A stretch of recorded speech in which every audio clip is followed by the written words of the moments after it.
Numbers 8 and 10 say use the calculator to find the inverse of the matrix. So I want to go into my matrix menu, go over to edit.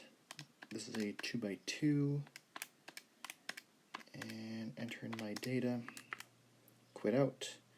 Now, to find the inverse of a matrix on the calculator is not that bad. You just need to go to the matrix menu, go to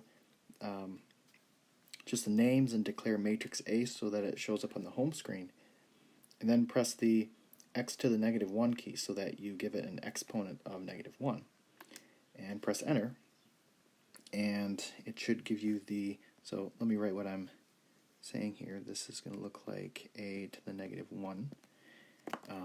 It should give you decimals, and we want fractions.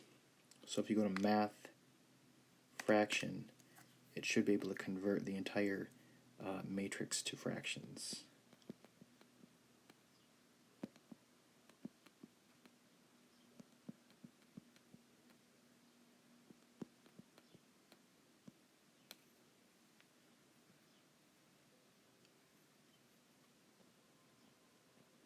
Okay, so then for number 10, this is going to be